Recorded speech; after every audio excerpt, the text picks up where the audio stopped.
Ya está. Buenas tardes, estamos en Radio Cómplice, soy Fernando Rodríguez, estamos a las 5 de la tarde, hora en la que hablamos del programa Exportadores con el Mundo y Miguel Ángel Martín. Y vamos a presentarlo. Buenas tardes, Miguel Ángel. Hola, muy buenas tardes, Fernando, y muy buenos días a todos nuestros cómplices que nos escucháis desde allí, desde Latinoamérica. Y muy buenas tardes a todos los que nos encontramos aquí en Europa. Como siempre, bienvenidos a este programa, a Exportadores por el Mundo, este programa que lo que intentamos y a veces lo conseguimos es divulgar y promocionar la internacionalización en todas las áreas de comercio exterior. Ya sabéis que aquí en Exportadores por el Mundo es un programa orientado a todos los profesionales del comercio exterior, a todos los profesionales que están vinculados y en el desempeño con las empresas internacionalizadas. Os hablamos a vosotros, a los directores financieros, a los directores jurídicos, a los directores logísticos, a los directores de administración y, por supuesto, a vosotros, a los directores de internacional y directores de exportación. Muchísimas gracias, como cada semana, a ACOCEX, a la Asociación Española de Profesionales de Comercio Exterior, a INFEBEX, la Federación Internacional de Promoción de Negocios y Comercio Exterior, y a MVCE Consultores. Pues nada, muchísimas gracias, como digo, ya sabéis, cómplices, que tenéis a vuestra disposición el chat de Radio Cómplices, donde podéis transmitir vuestras preguntas y vuestros comentarios y que nuestros invitados pues luego pues, os contestarán o harán comentarios sobre vuestras propias reflexiones. Os animo a ello. Bueno, hoy, como ya habéis visto en todas las redes sociales, hoy tenemos, yo creo, un tema también bastante interesante que voy a decir. Todas las semanas digo exactamente lo mismo y al final a lo mejor parece que es cansino, pero es que es verdad. Intentamos traer a los profesionales referentes para que nos enseñen, para que nos guíen, para que nos aconsejen en nuestro camino de la internacionalización. Antes de dar paso a nuestros invitados, sí voy a dar paso a nuestro colaborador habitual, a la mano derecha de este programa, a Juan Ramón Suárez Terol, vicepresidente ejecutivo de la Federación Internacional de Promoción de Negocios y Comercio Exterior, INFEBEX. Juan, muy buenas tardes. Hola, buenas tardes a todos. Otro lunes más aquí con los entusiastas del comercio internacional. Muy bien, pues muchísimas gracias. Y bueno, vamos a dar paso ya a nuestros invitados de nacionalidad alemana, que qué mejor que un alemán para que nos hable de la cultura alemana y de cómo hacer negocios con Alemania. Voy a ver si lo digo bien el nombre y si no, por favor, corregidme y que nuestros invitados no me lo tengan muy en cuenta. Bernhard Schmidt, partner de RKS AM, Angers Garden, investitor, vamos a ver, inversor, business angel, con muchas actividades dentro del mundo de la financiación y de la inversión. Muy buenas tardes, Bernard. Gracias. ¿Lo he dicho bien o no? Sí, buenas tardes también. Sí, lo has dicho bastante bien. Pero lo repito si quieres, soy Bernhard Schmidt. Perfecto, muchísimas gracias. Y también contamos con Harald, bueno, Schmut. ¿Cómo es, Harald? Buenas tardes. Muy buenas tardes, Harald Schmutte. Ahí sí, está. Casi lo llego. Casi lo llego. Como no hay un futbolista alemán con ese apellido famoso, pues es difícil responderlo. Que es señor manager Sales Business Development en Royal Diamond SA. Bienvenido, muchísimas gracias por estar aquí con nosotros esta tarde. Muchas gracias y un placer poder estar con vosotros. Muy bien, pues ya sabéis, nuevamente os digo, os animo a nuestros cómplices que participéis en el chat de la emisora y que allí haremos pasar a las preguntas. Y también, como no, contaremos con el final del programa con Guillermo Rivas Plata para que nos dé respuesta a las preguntas que habéis formulado a lo largo de esta semana y alguna respecto al tema de la semana pasada que ha llegado tarde, pero vamos a responderle y vamos a contestarla, que es ese servicio de ACOCER Responde que la Asociación Española de Profesionales de Comercio Exterior hace para que todos podamos tener ese tipo de respuestas. Ya sabéis, animaros en el correo electrónico del programa, exportadoresporelmundo@acocex.es, para formular todas estas preguntas. Bueno, pues Juan, antes de dar paso a nuestros invitados, sí me gustaría que como cada programa pues dieras una pequeña entrada, esa pequeña introducción y nos metieras y nos hablaras de Alemania y sus relaciones comerciales con Latinoamérica y con España. Muy bien, pues la primera pregunta que nos hacemos es ¿por qué Alemania, no? Alemania es uno de los principales mercados de España y hacía tiempo que queríamos hacer un espacio sobre las relaciones entre España y Alemania. No, digamos que de alguna forma Alemania es el segundo destino de nuestras exportaciones y es el primer proveedor, el primer país del que importamos, y entonces, bueno, pues tiene una importancia crucial, ¿no? Estos días estamos viendo servicios como es el turismo, que también es extremadamente relevante para el mercado español. Y un poco al revés de lo que hacemos normalmente, que nos centramos mucho en comercio internacional puro y duro, en productos. Hoy vamos a tener a Harald Schmute, que sí sería esa vertiente de comercio internacional, productos alemanes que se introducen en España, en este caso un producto tecnológico, pero también queríamos ver la parte de la inversión, ¿no? Y ahí es donde Bernhard Schmidt nos va a ayudar a ver cómo se percibe el mercado español y qué oportunidades existen en el mercado español, en este caso de inmobiliario. Dos o tres cifras para situarnos, para ver la importancia de Alemania en nuestra relación. De España a Alemania, más o menos el año pasado hemos exportado 31.000 millones de euros, que es una cantidad muy importante y que va subiendo en los últimos años. Nos vamos a olvidar un poquito del COVID, porque esto es un poco irreal, y vamos a pensar que el 2020 es un año, no digo perdido, pero sí un año especial. Pero 31.000 millones de euros que compra Alemania de España es muy importante. Y al revés, digamos que importamos de Alemania 38.000 millones. Como siempre, una balanza negativa de unos 7.000, 8.000 millones, pero bueno, eso es habitual, ¿no? Normalmente Alemania es uno de los grandes proveedores a nivel mundial. ¿De qué? Pues, curiosamente, debe ser la primera vez que cuando hablamos de dos países, España y otro país, nos da que lo que exportamos y lo que importamos es bastante parecido, y son bienes industriales fundamentalmente, bienes de equipo, automoción y semimanufacturas. Y curiosamente también importamos eso de Alemania, lo cual nos lleva a pensar que la relación entre empresas multinacionales, empresas muy fuertes del sector industrial, automoción, imaginaros, o maquinaria de trenes, etcétera, tiene un peso muy importante en nuestra relación, ¿no? Aproximadamente un 75%. Y el diferencial, obviamente, es la alimentación. España pues tiene huerta y tiene mucho producto de huerta y producto agroalimentario, y ahí es donde está el hecho diferencial, ¿no? Y bueno, básicamente yo creo que eso es lo más importante. Y obviamente el turismo, que está de moda estos días además, porque estamos viendo ahí imágenes un poco que nos recuerdan a otra época del turismo, como estuviéramos ahí. Con Alfredo Landa, ¿no? Y todo esto, efectivamente. ¿No? Sacadas de otra época, ¿no? Pero bueno, el turismo obviamente es un ingreso muy importante para España, aproximadamente el 12% del PIB, y obviamente Alemania es un emisor muy importante. En cuanto a la inversión, muy sencillo, aproximadamente en el último año aproximadamente 1.000 millones de euros de inversión de inversión bruta, y de España a Alemania unos 300 millones de inversión. Pero bueno, estos ámbitos evolucionan mucho porque depende de los años, depende si una multinacional hace una inversión fuerte, no los vamos a tener muy en cuenta. Y bueno, yo creo que con esta visual ya podemos iniciarnos. Miguel Ángel, lo dejo a ti para que empieces a entrar en materia. Perfecto, muy bien, pues muchísimas gracias Juan por esta introducción.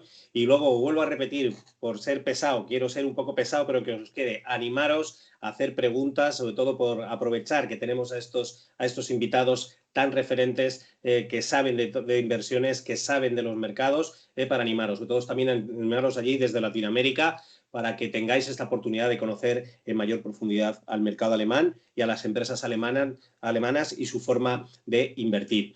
Y por eso damos paso a nuestro primer invitado, Bernhard Schmidt. Muy buenas tardes nuevamente. Buenas tardes, gracias. No sé si le he mejorado o lo he estropeado el nombre, pero bueno, yo lo intento, lo intento. Sí, has mejorado, eso sí. Perfecto. Bueno, pues cuéntanos un poquito a qué te dedicas principalmente, cuál es tu actividad principal y en el sector en el que te desenvuelves. Vale, mira, yo llevo ya más de 10 años aquí en España. En Alemania, sobre todo, trabajé en una gestora de patrimonios, en temas de bolsa, inversión en acciones y todo esto. Aquí en España, yo emprendí varios proyectos, yo lancé varios fondos, trabajé con diferentes grupos, tanto en la bolsa o también en venture capital, equity crowdfunding, muchísimos proyectos y actualmente soy como un business angel en varios proyectos y quiero destacar uno que es un proyecto de Cáñamo. Yo soy uno de los fundadores y no solo uno de los inversores. Es un proyecto de Cáñamo en Cataluña y tenemos un joint venture con el cultivador de referencia aquí en España y nosotros hacemos la parte de desarrollo de maquinaria, sobre todo, para el procesamiento y la transformación y el procesamiento del cultivo. Es un sector muy interesante y con muchísimo potencial. Y también en el sector inmobiliario, yo soy partner o socio en el grupo RKS Real Estate. Y ahí tenemos un fondo y una SOCIMI. Y es un fondo de inversión alternativa inmobiliario. Y es un fondo que tiene un concepto que no hemos visto una segunda vez. Es un fondo inmobiliario que no invierte, no compra los activos, pero adquiere los derechos de explotación de inmuebles con una opción a compra. Y si luego el fondo decide comprar los activos, no entran en el fondo, pero en una SOCIMI o en un REIT, en términos internacionales, que está vinculada con el fondo. El fondo es el inversor ancla en esa SOCIMI. Y es un concepto que, bueno, ya lleva 4 años funcionando bastante bien y con algunos resultados muy interesantes para el inversor. Básicamente en cada año ha sacado un 10% de rendimiento en neto para el inversor, con una volatilidad por debajo de 2% y sin correlación con los mercados. Es básicamente soluciona un problema que tienen todos los inversores hoy en día. No encuentran rendimientos injustos.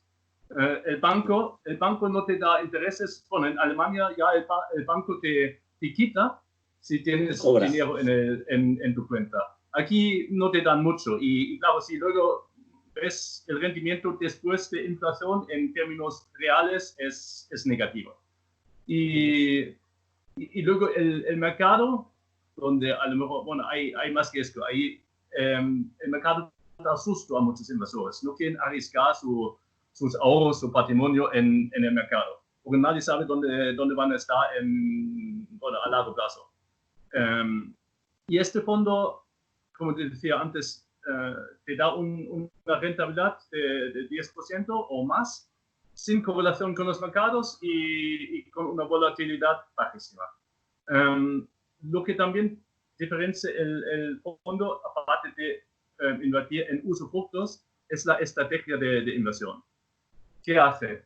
Diferente que otros SOCIMIs, fondos inmobiliarios, etc. Invierte en residencial de primera ocupación lejos de las grandes ciudades.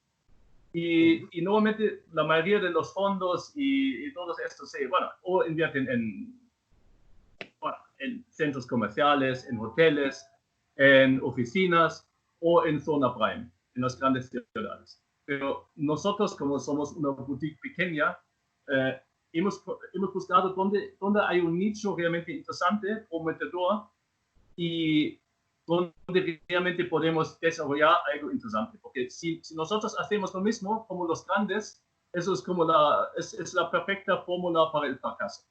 Claro. Y hemos encontrado este nicho de usufructos inmobiliario lejos de las grandes ciudades y es algo que nos diferencia y la SOCIMI, que está vinculada con el fondo, puede comprar tanto del fondo, pero también de terceros. Y la SOCIMI lleva 1 año funcionando, ya ha comprado más de 100 viviendas y en total casi 150 activos, y sobre todo de los bancos, aumento de los bancos. Nosotros solucionamos un problema de los bancos. Los bancos tienen activos adjudicados en zonas que ni siquiera saben dónde están, por decirlo de alguna manera, pero aún menos saben cómo gestionar esos activos. Entonces, para ellos es una molestia tener esos activos en el balance sheet, el balance.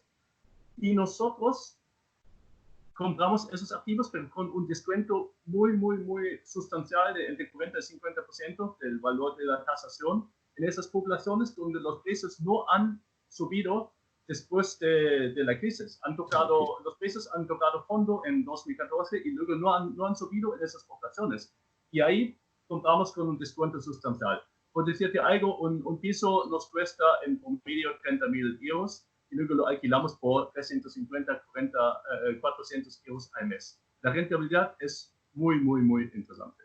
Es un nicho donde hasta el Sareb español nos dijo, mira, ¿dónde estáis vosotros? No hay nadie, no hay competencia institucional y hasta el Sareb también, ellos quieren vender activos a nosotros. Y, bueno, pues muy interesante, ¿no? Todo esto que nos estás hablando.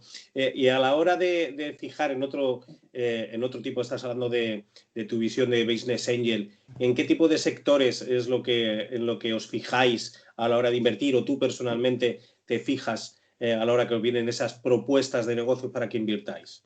¿En sector tecnológico? ¿En qué otros sectores? Yo estoy como invertido en varios proyectos y me fijo, claro, sí, la tecnología es importante, pero si es un startup, si es un proyecto pequeño en desarrollo, me fijo más en el equipo gestor, en la confianza y la relación que tengo y en el track record del equipo.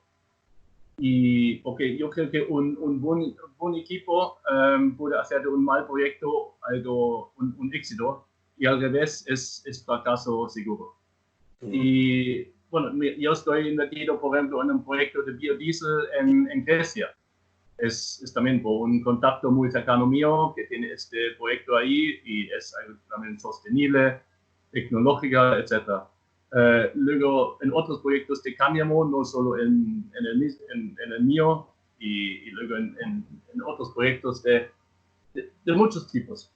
Pero a mí me gusta siempre, no que es demasiado tecnológico, algo con un enlace con la economía real. ¿Sabes? Algo como un software, etcétera, etcétera, me da susto porque yo no puedo analizarlo bien.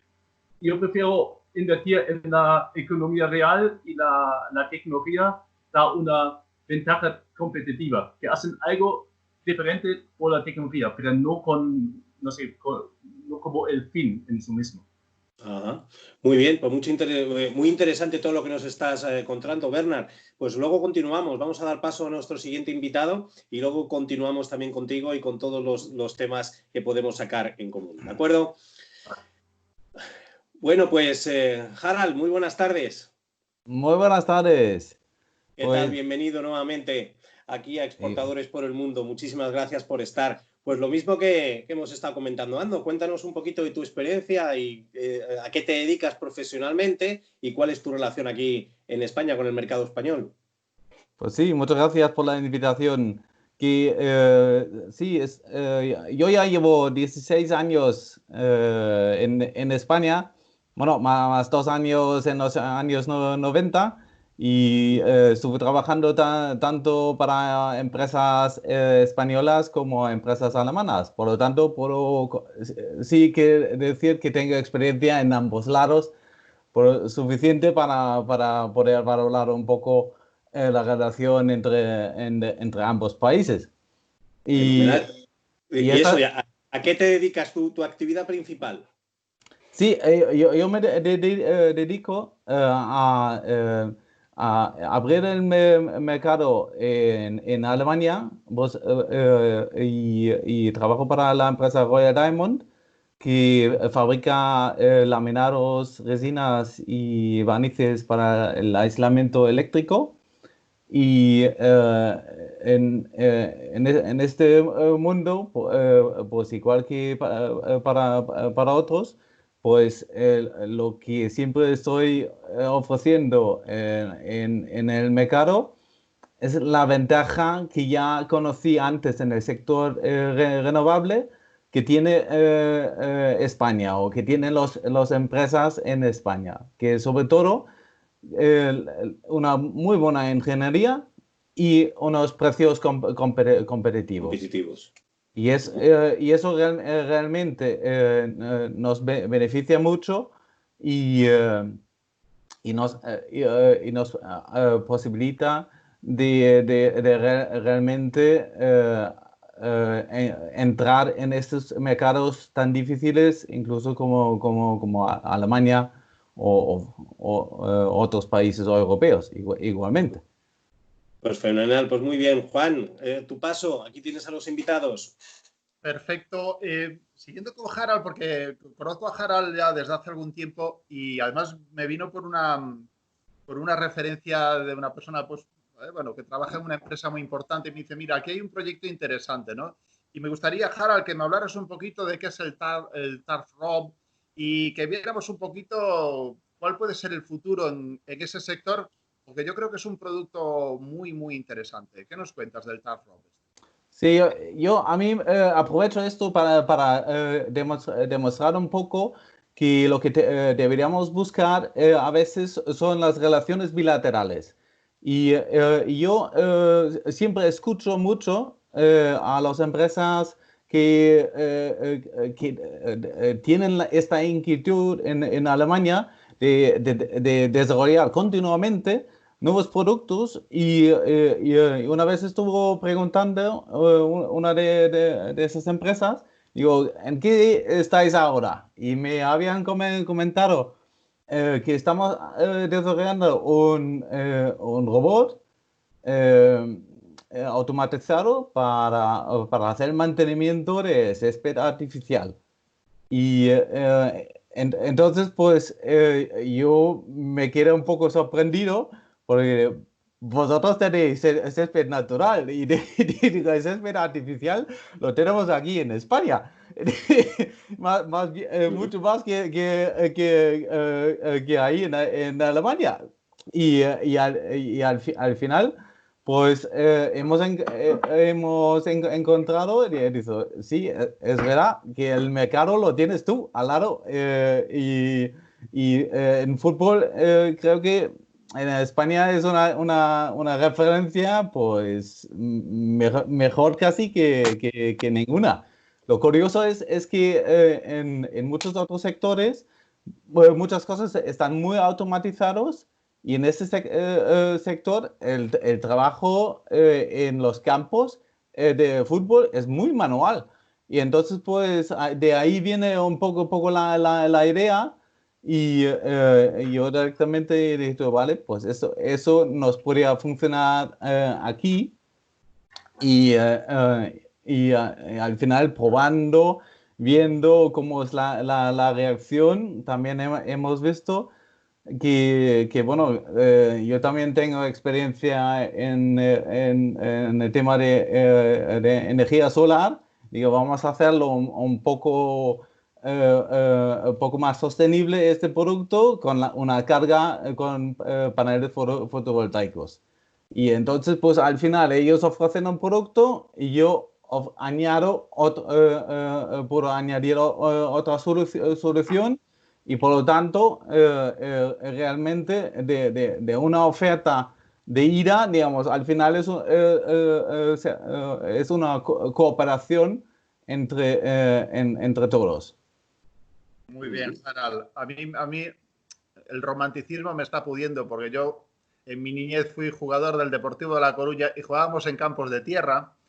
Luego la evolución nos llevó ya a los campos de hierba y luego llegaron los campos de césped artificial. Y ahora cuando voy a ver amigos jugando al fútbol o hijos de amigos más bien, pues todos los campos son de césped artificial, ¿no? Especialmente en el norte, porque en los campos, claro, con tanta lluvia, pues aquello era un desastre. Y han decidido, pues, césped artificial, ¿no? Un sitio donde hay tanto verde y los campos son de césped artificial la mayoría, ¿no? Muy interesante, muy interesante. ¿Qué oportunidades ves que este año del COVID, qué oportunidades, qué tendencias crees que se pueden abrir para tu sector? Bueno, en general veo que tenemos que buscar otras ofertas, otras soluciones y la oportunidad que veo yo claramente es la movilidad individual. porque lo que ha llegado en las ciudades son las típicas motos que se puede alquilar, las motos eléctricas y esto, y el que no tiene un carnet, ¿qué hace? Que tiene que subir las cuestas en Madrid con la bici. Digo, vamos a ver, que aquí pues yo creo que hay posibilidades de las bicis eléctricas o de convertir los bicis realmente en casi motos para que pueda subir una cuesta o puede de cualquier edad que la gente puede moverse de forma individual y sin ninguna exigencia o ninguna limitación. Y yo creo que sobre todo en las ciudades es una oportunidad tras el COVID también una cosa limpia, sostenible y creo que eso es un camino que podría funcionar en el futuro seguro. Muy bien, pues muchísimas gracias. Ya nos has metido en muchos sectores, ahí lo tenéis un cómplices, ves toda la visión y todos los campos que estamos tratando con nuestros invitados de esta tarde para hablar del mercado de Alemania y sus relaciones con Latinoamérica y con España. Y bueno, ya que ya conocemos con más detalle, más profundidad a nuestros invitados, ya sí me gustaría que entráramos en ese debate, en esas cuestiones más amplias, más genéricas, para poder entender cómo es el mercado alemán. Y que desde vuestro punto de vista nos dijerais a estos latinos españoles y a estos latinos que están en Latinoamérica y que es allí por la mañana, nos dijeran cuáles son nuestros errores principales cuando estamos haciendo negocios con empresas alemanas. ¿Qué es lo que fracasamos, ¿no? De esos primeros contactos? ¿Cómo es ese primer contacto que tenemos que tener con empresas alemanas, pues para ponerles un negocio y que podamos llegar a algún tipo de acuerdo? Empezamos, si queréis, por seguir el orden con Bernard. ¿Cómo lo ves tú? Mire, yo francamente nunca trabajé en una empresa alemana que tenía como un negocio con España. Yo llevo ya 10 años aquí y estoy casi un poquito fuera del mercado alemán, pero claro, yo puedo darte mi opinión, pero no, bueno, es lo que yo percibo. Y sobre todo, mira, yo creo que aquí hay muy buenos negocios, muy buenos proyectos, pero todavía la percepción en Alemania es un poquito, bueno, quién sabe realmente si funciona lo que me han propuesto desde aquí, etc. Así como creo que es un poquito, tal vez la percepción de la seriedad, a lo mejor, no sé por decirlo en alguna manera. La seriedad. Mira, yo tengo buenos contactos, amigos en Alemania que trabajaban en O2, que fue luego adquirido por Telefónica.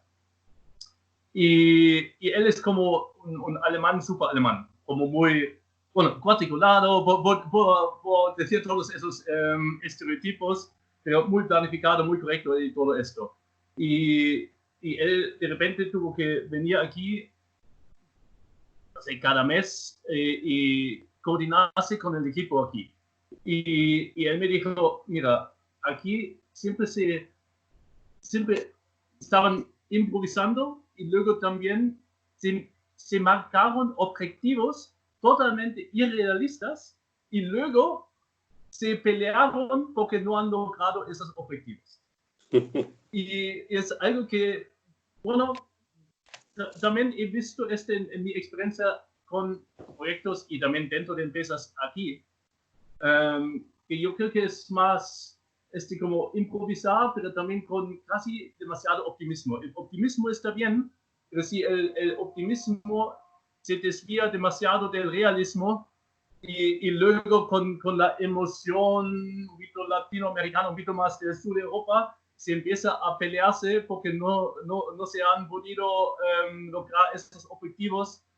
Ahí a lo mejor entran los problemas o los malentendimientos entre los alemanes y los españoles. Bueno, no sé si Si es tu Sí, contexto. perfectamente. Yo creo que son un poco de los tópicos, ¿no?, que has hablado de ellos, pero que realmente los tópicos existen, ¿no? Realmente, al final, generalizar es un poco complicada, pero yo creo que es eso, ¿no?, que es esa visión y eso es importante.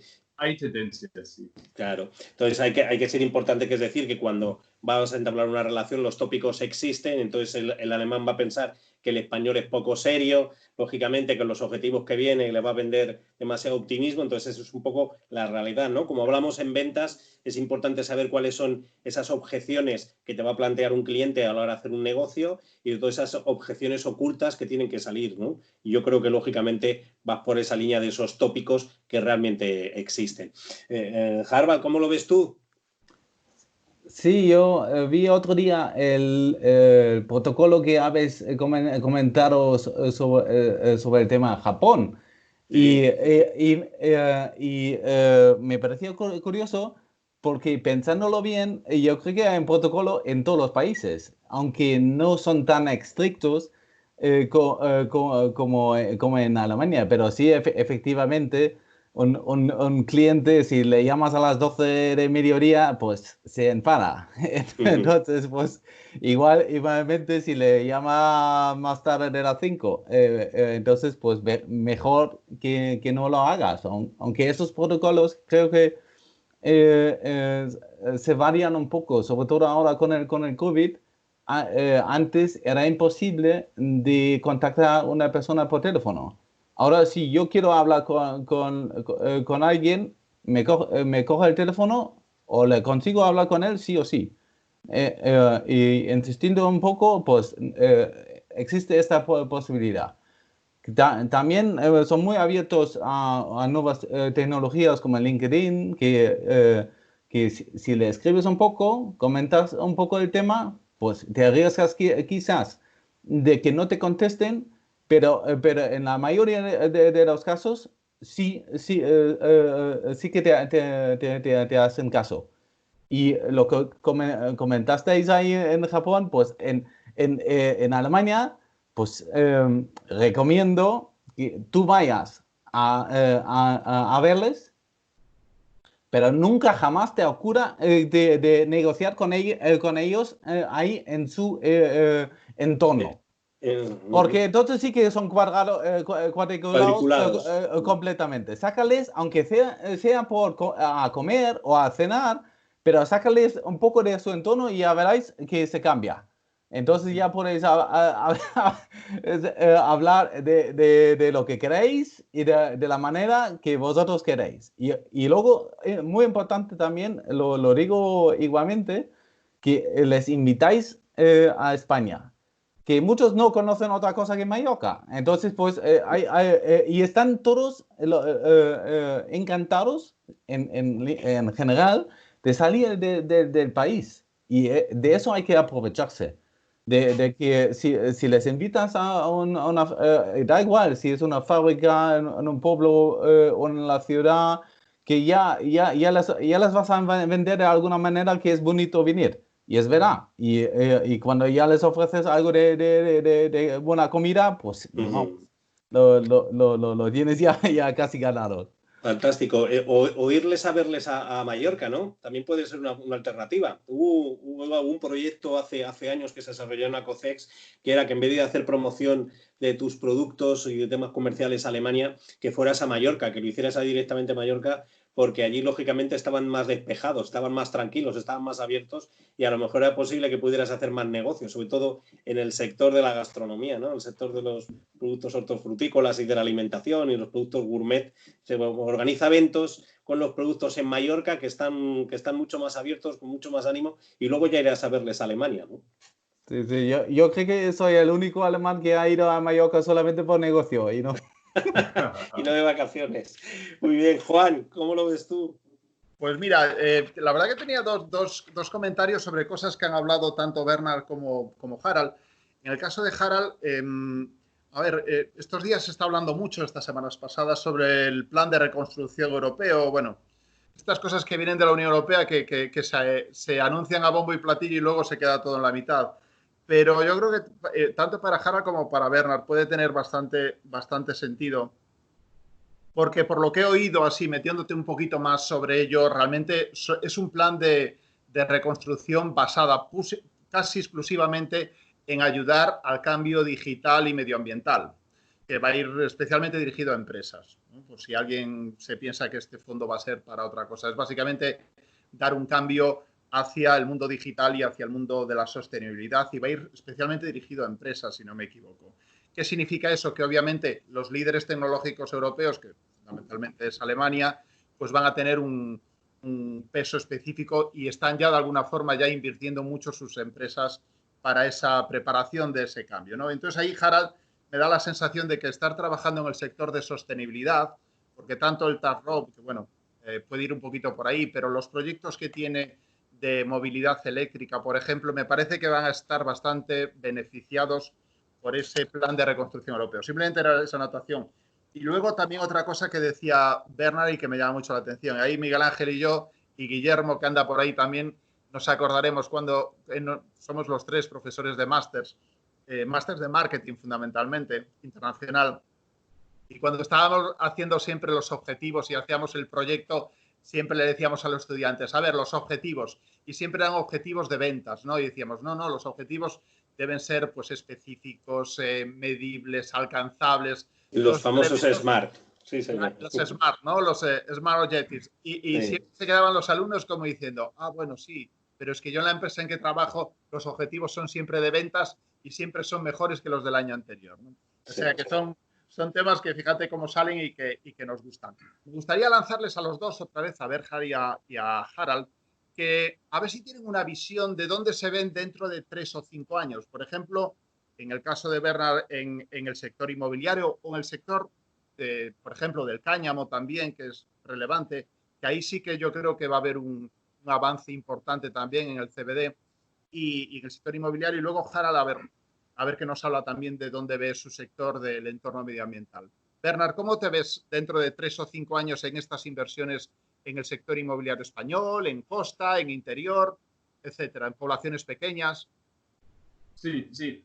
Bueno, las oportunidades, yo creo que la tendencia claramente es también algo que por el COVID se ha forzado, es vivir más bien en zonas donde hay más iluminación, más balcón, más aire libre, aire fresco, más espacio, etcétera, etcétera. Y el teletrabajo y todo esto. Yo creo que la tendencia en mi sector claramente es pura de las grandes ciudades. La gente ya no tiene tanto problema en desplazarse, y también el teletrabajo a lo mejor ni siquiera tienen que desplazarse, pero prefieren no estar como confinado en un piso sin luz, etc. Así como una tendencia claramente en mi sector es pura de los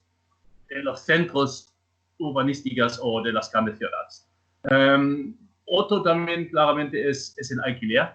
El alquiler es también lo que hacemos. Aquí todavía estamos muy por debajo de otros países. El alquiler todavía no representa lo que representan otros países, pero da mucha flexibilidad al inquilino y creo que es otra tendencia que ya está en desarrollo, pero todavía tiene mucho potencial. Y luego el sector donde no estamos, pero es también otra oportunidad, es el sector logístico, que va también con todo este tema de ya no hace falta comprar en la tienda, en el centro comercial y todo esto, pero más bien necesitas un centro logístico cerca de de las grandes ciudades y se envían las cosas, etc. Es todo como esta tendencia, las oportunidades que ofrece el Internet, básicamente, el online. El sector inmobiliario en 3 años, mira, depende, es como de cada subsector. Yo creo que en términos generales, a lo mejor en 3 años estaremos donde estuvimos antes del COVID. Es un poco como por decírtelo en alguna manera. Mis proyectos o mi proyecto inmobiliario, el fondo y también los SIMI, el objetivo sería el fondo va a crecer, tiene muchas oportunidades, nos tocan la puerta para ofrecernos usufructos y todos los usufructos que hemos comprado todavía provienen de la crisis anterior. Pero el fondo vive del ciclo económico. Y ahora con esta crisis que está por venir, se abre otra ronda de ofertas futuras. Y la SOCIMI también, la SOCIMI lleva un año y por la regulación tiene que cotizar en la bolsa en el año que viene. Entonces ese es el gran proyecto que a finales del año que viene tiene que cotizar. Puede ser el MAP español o puede ser el Euronext, eso es lo que son los mercados. Y eso es un salto y luego la escalabilidad de los SOCIMI también es muy grande porque nos ofrecen tanto los bancos como los fondos internacionales paquetes que no quieren gestionar. Y el potencial lo veo muy bien porque estamos justo en este nicho que se beneficia de la crisis y de la situación actual. Perfecto.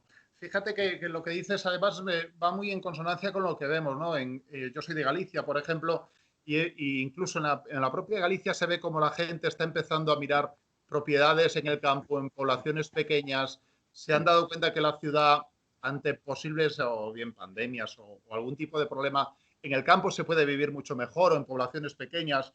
Aquí en Madrid vemos a gente que en vez de irse de vacaciones a otros sitios, se van a ir aquí al Escorial, a la Sierra de Madrid. Está ya como inundada de preguntas sobre comprar y alquilar ahí a largo plazo, ¿no?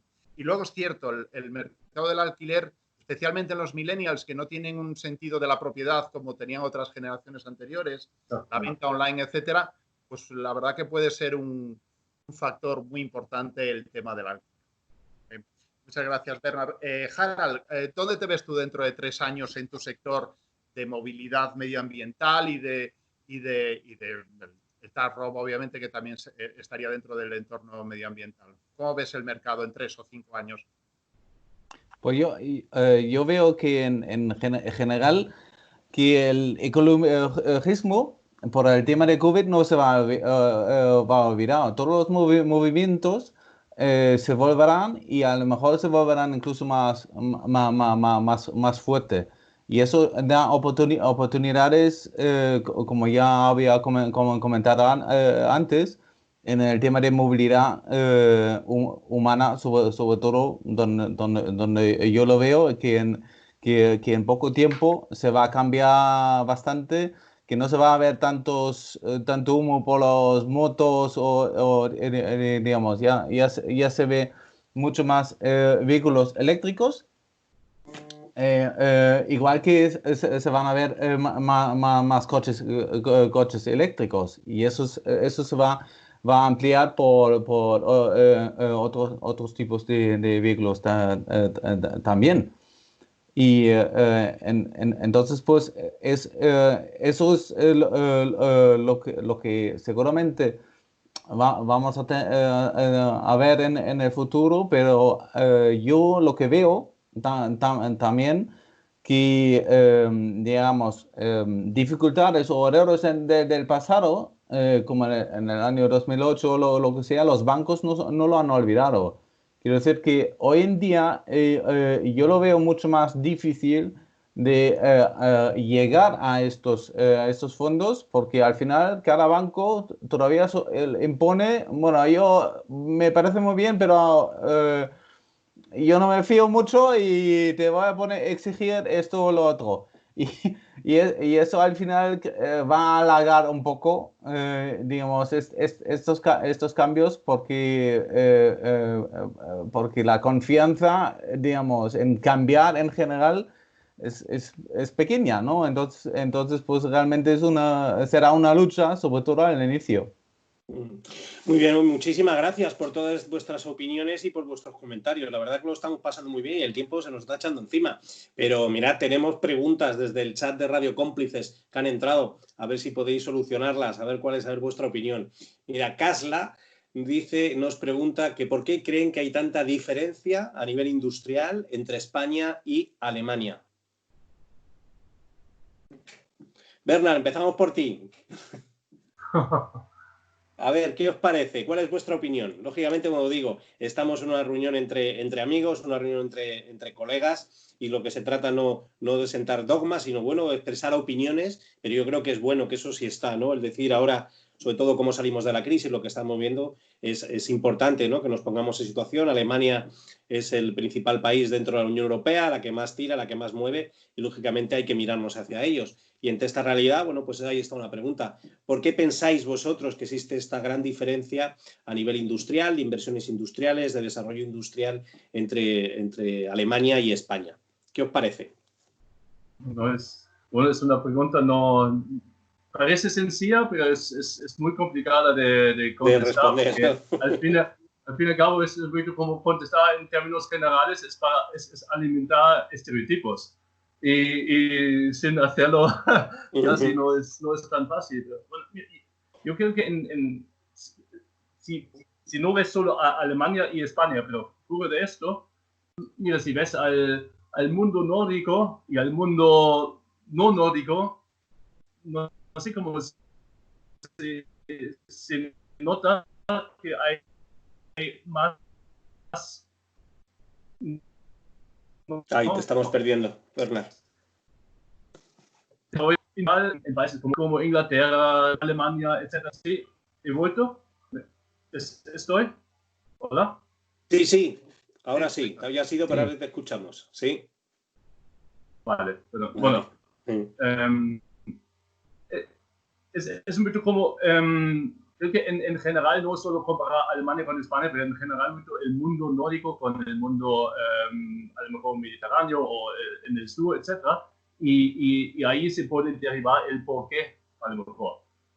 Yo creo que en términos generales ves que en estos países como Inglaterra, Holanda, también Alemania, Canadá, Estados Unidos, hay más industria que en Latinoamérica, en México, en España, Portugal, etc. Y ahí creo que, ¿no? Ahí está la respuesta.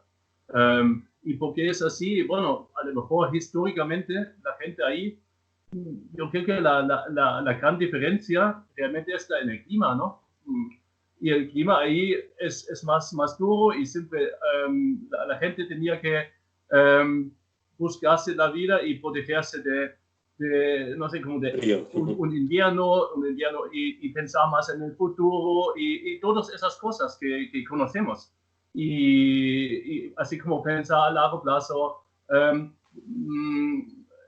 desarrollar actividades que se protegen del frío y todas esas cosas. Y creo que eso ahí, francamente, bueno, haberlo visto como históricamente, es como se ha desarrollado a lo mejor más industria que aquí. Aquí estamos en una, no sé, como en una situación muy confortable. Pero y en el norte a lo mejor no están en esa situación confortable, pero como esa desventaja se convierte en una ventaja porque ahí tenían que luchar más y inventar más cosas y desarrollar más cosas y pensar más a largo plazo, etcétera, etcétera. Y por eso también han desarrollado más industrias o otra cultura, otra forma de trabajar.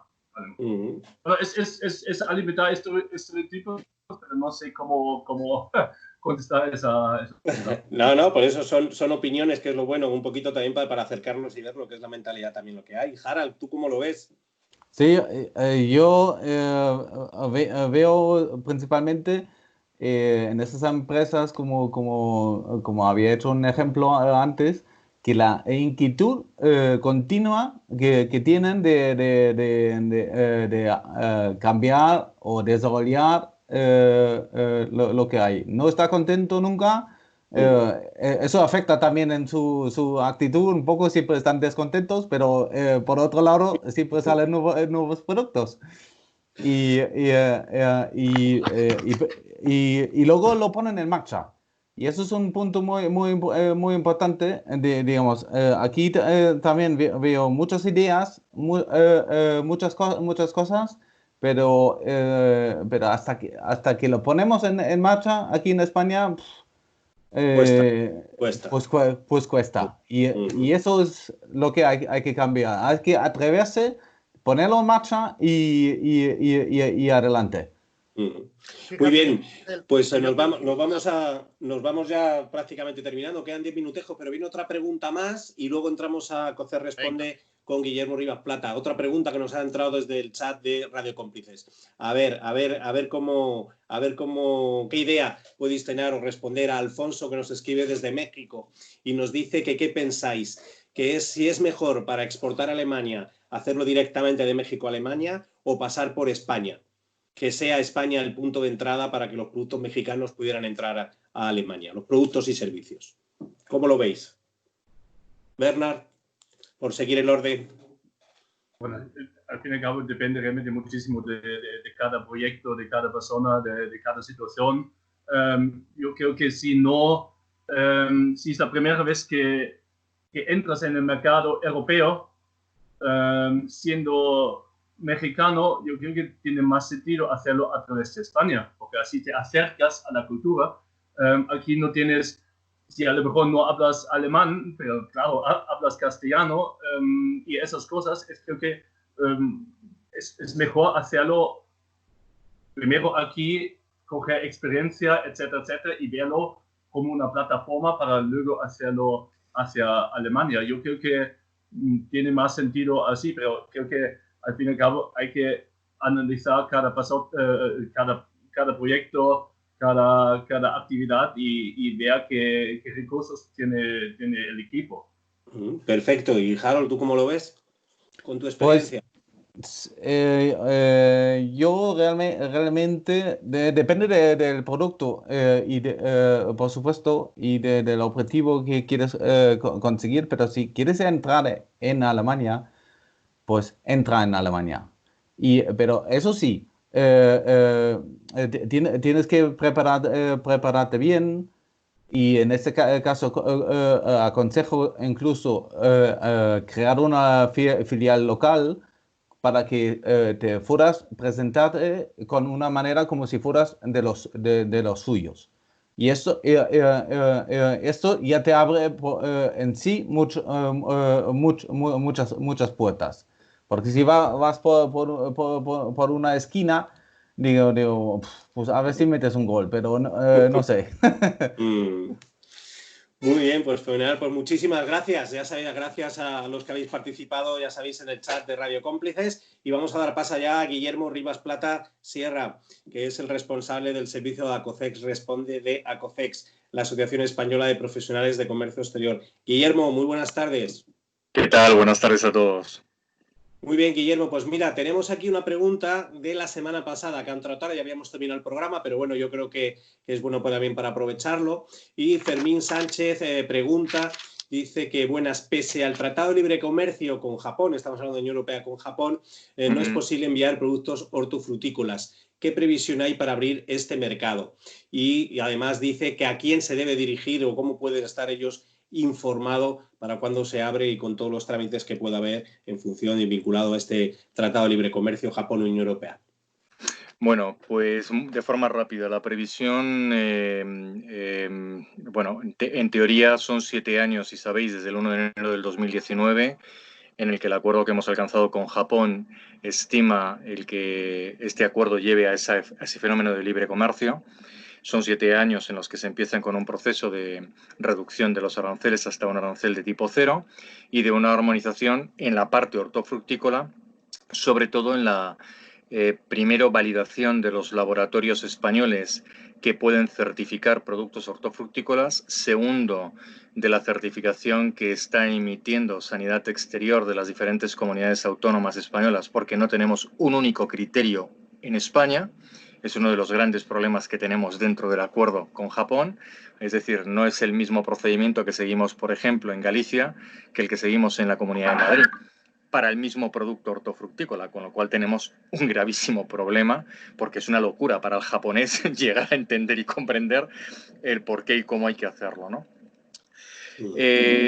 Por lo tanto, la previsión es que, y si a esto le sumamos que todavía tenemos algunas de las plagas por las que desde que se empieza a negociar el acuerdo, por ejemplo, la famosa mosca mediterránea, ¿no?, que afecta a uno de los grandes productos, de los productos del área mediterránea, desde Almería hasta Valencia, desde el año 1998, que aparece y desaparece y los japoneses no permiten, salvo que haya una certificación, y tenemos problema de certificador. Pues bueno, la previsión es que por lo menos hasta a lo mejor 2011, 2012 no tendremos un sistema fluido para poder... estamos hablando del 22, ¿no? 2012, no, estamos hablando de 2022, ¿no? 2012, perdón, no, 2022. 2022. Discúlpame, sí. Vale, entonces, perfecto. ¿De quién hay que estar pendiente? Pues obviamente no sabemos de qué provincia llamaba o de qué comunidad llamaba esta persona para haberle remitido, pero vamos, Sanidad Exterior a nivel de trámites sanitarios se gestiona hoy de forma telemática a través de la web de Mapama del Ministerio de Agricultura o bien directamente desde la web de Sanidad Exterior de su comunidad autónoma, el enlace que tenga, y ir continuamente mandándoles pues una nota de información haciendo referencia, pues por ejemplo, a las medidas sanitarias y fitosanitarias del convenio que van del artículo 6.1 al 6.16 de dicho convenio. Muy bien, muchísimas gracias, Guillermo. Pues mira, tenemos también otras preguntitas que ya sabéis, cómplices, que tenéis abierto el correo electrónico exportadoresporelmundo@acocex.es, que directamente las vemos y Guillermo las da respuesta. Mira, Guillermo, nos ha llegado, por ejemplo, una de Almudena que dice: un cliente me ha pedido que el contrato de compraventa esté firmado por 3 partes: vendedor, comprador e intermediario. ¿Esto es posible? Bueno, no hay ninguna común, regla. ¿No? Vamos a ver, ¿es posible? Pues la respuesta es tan sencilla como dependiendo del marco jurídico de cada país con el cual vas a operar. Hay mercados que te permiten que un contrato de compraventa identifiques a más de las 2 partes principales, es decir, exportador e importador, entendiendo en un contrato de compraventa de mercaderías internacional, y hay legislaciones internacionales que no te lo permiten y por lo tanto tendrás que llegar a hacer un contrato de intermediación o representación o el que corresponda con tu intermediario, y en todo caso, si se te obliga a identificarlo dentro del contrato, pues simplemente como una de las partes, pero como una parte más en la operativa normal, ¿no? Por ejemplo, esto es muy clásico con China. China es muy normal que habitualmente los importadores chinos no tengan licencias de importación para mercancías y utilicen a terceros o simplemente como alquiler de licencia, que no estoy hablando de intermediación, de la clásica trading normal, ¿no? Entonces muchas veces el operador chino te exige para poder validar la operación que le mandes un contrato con la proforma y en ese contrato aparezcan las 3 partes. ¿De acuerdo? Bueno, pues eso es un procedimiento y un protocolo que la legislación china permite. Te vas a Singapur y no la permite. Muy bien, vamos a por otra pregunta que, como veis, hoy la semana de hoy viene con mucho trámite, mucha documentación, lo que nos está llegando. Mira, Martín, no sabemos si apellido o nombre, con lo cual tocayo mío si viene por apellido. Dice: mi cliente me ha pedido que entregue un documento sanitario oficial español que certifique la exportación y el producto que tengo que enviar, pero mi producto no requiere de una inspección para solicitar algo. ¿Pueden dármelo si lo solicito a pesar de esta situación? Martín, la respuesta es sí, y se tramita a través, remitiéndome a la primera pregunta que hemos planteado, se solicita vía electrónica a tu comunidad autónoma a través de la web de tu concejalía o como se le llame en tu comunidad. De las consejerías correspondientes. Las consejerías normales. Sí, sin ningún problema. Normalmente es lo que se denomina la sábana coloquialmente o el certificado sanitario de exportación, que hoy tiene otro tipo de terminologías más telemáticas. Pero en fin, yo creo que esta forma es más coloquial y todos nos seguimos entendiendo. Perfecto, pues ahí tienes tu respuesta, Martín. Y vamos ya con la última pregunta, Guillermo, que nos la formula Claudia. Dice: exporto de vino y me acaban de enviar desde mi Cámara de Comercio un programa de misiones comerciales online para noviembre y diciembre, con países que tengo un acuerdo dentro de lo que es la OECM, que ya salió en el programa anterior de la semana pasada con Japón y bueno, estamos ahí preparando para hacer un programa específico para el sector del vino, y con la temática de la OCM. Y bueno, me dice: ¿pueden entrar este tipo de misiones en la OCM, estas misiones comerciales online al no haber físicas? La respuesta automática, de acuerdo al convenio que tenemos ahora mismo aplicado, es no. Pues ya está, ha quedado todo muy clarito, ¿no? Creo que ha sido muy sencillo, ¿no? Género de duda. Ha sido y bueno, muy como estamos, muchísimas gracias, Guillermo, muchísimas gracias a vosotros, cómplices, por enviarnos estas preguntas. Ya sabéis que Guillermo está siempre dispuesto a responder vuestras preguntas detrás de ese programa de ACOCES que es ACOCES Responde. Y Guillermo, no me gustaría dejar que te marcharas sin hacer un poco un comentario sobre Alemania con nuestros invitados antes de despedirnos y que Juan Suárez haga el resumen. Cuéntanos cuáles son los principales problemas que puede haber, que tienen los exportadores, sobre todo latinoamericanos y también españoles, aunque no, los españoles, volvemos a repetir, no exportamos a Alemania porque es comercio intracomunitario, pero sí cuáles son los principales problemas con los cuales se encuentran los exportadores de Latinoamérica cuando hacen exportaciones a Alemania. Básicamente radica en que Alemania sigue aplicando algunos aspectos de regulación técnica, fitosanitaria y sanitaria que no es común en todos los Estados miembros o, por ejemplo, en España. Exige que determinados productos sigan teniendo un etiquetado que solamente es válido y reconocido en Alemania para su correcta comercialización y para que se pueda producir el consumo. ¿Qué significa esto? Que aunque normalmente mandamos un mensaje cómodo a todos los exportadores latinoamericanos informándoles de que la Unión Europea es un grupo único, bien, de cara al procedimiento de superar una aduana, efectivamente el 80% es común, no hay mayor problema, entres por Italia, por España, Francia o vayas por cualquier punto de Alemania, pero deberían de tener un agente especializado en Europa, por ejemplo ACOCES, en el que, pues a través del producto que ellos quisieran suministrar, a la hora de indicar dónde quieren comercializarlos, les buscáramos ese 20 o 15% de reglamentaciones, repito, que afectan normalmente a la legislación de consumo en cada uno de los mercados, que nos va a obligar a Alemania a que el producto que vaya a estar entrando en él cumpla. Me da igual que entre por España si luego la comercialización va a ser en Alemania, porque tendrá que haber un nuevo reetiquetado o ajuste del producto a la legislación alemana, como si quieren mandar la mercancía de forma directa desde cualquiera de los países latinoamericanos, Chile, Bolivia, México, Argentina, directamente al mercado alemán. Muy bien, muchísimas gracias, Guillermo. Gracias. Contamos contigo para la semana que viene y responder todas esas preguntas de ACOCES Responde. Y bueno, nada más, como siempre, nos pasamos de tiempo. Menos mal que Fernando Rodríguez Radio Cómplices tiene esa condescendencia con nosotros por pasarnos siempre unos minutos en el programa. Juan, antes de despedir a nuestros invitados, me gustaría que hicieras un pequeño resumen de lo que hemos visto y lo que hemos tratado con nuestros invitados y este mercado de Alemania. Perfecto, muy bien. Me gustaría hacer una referencia a la última pregunta que respondieron sobre la diferencia de cultura, por qué era tan industrial el norte y el sur, digamos, añadiendo algo más a lo que estaban diciendo.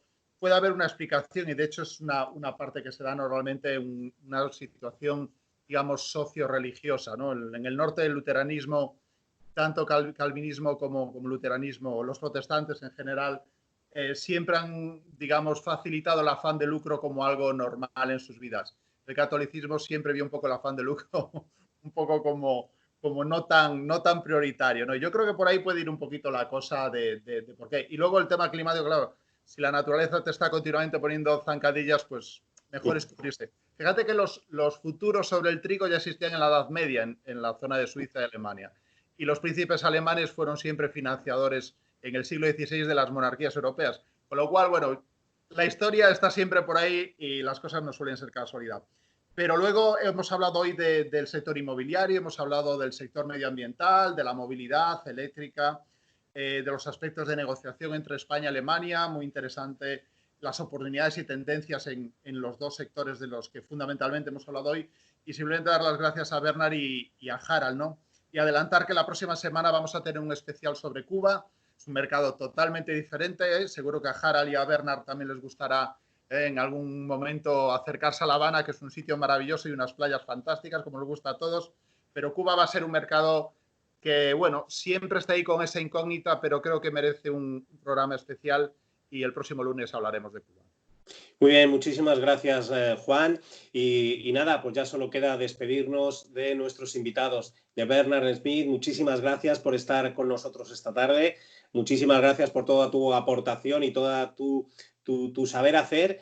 Y esperemos que tengas éxito con todos esos proyectos, con todos los proyectos que tienes, estos proyectos de inversión y sobre todo también con esos business angels que estás dando la oportunidad de que emprendedores, pues que proyectos puedan ver la luz y que puedan tener éxito. Muchísimas gracias, Bernard, por estar con nosotros aquí en Exportadores por el Mundo. Vale, muchas gracias a vosotros por la oportunidad. Muchas gracias. Gracias, lo mismo a Harald Smith. Seguro que no lo he dicho bien, pero lo he intentado. Muchísimas gracias, Harald, por estar aquí con nosotros en Radio Cómplices, en Exportadores por el Mundo, y con todo ese proyecto también que tienes de todo el tema de la visión de la movilidad, energía solar, que es lo que estás llevando. Muchísimas gracias por haber estado aquí con nosotros en esta tarde en Europa y en esta mañana en Latinoamérica. Pues muchas gracias a todos. Y nada más, cómplices, pues ya sabéis, ya contamos con, ya sabéis, el anticipo que nos ha hecho Juan Suárez para la semana que viene, que hablaremos sobre Cuba, y aquí os esperamos a las 5 de la tarde en España, en Europa, y en los diferentes horarios desde las 10, las 11 y las 12 de la mañana en los diferentes países de Latinoamérica. Así que nada más, aquí os dejamos nuevamente con Radio Cómplices y no os olvidéis del compromiso que tenéis la semana que viene con nosotros en Exportadores por el Mundo. Chao, hasta la semana que viene.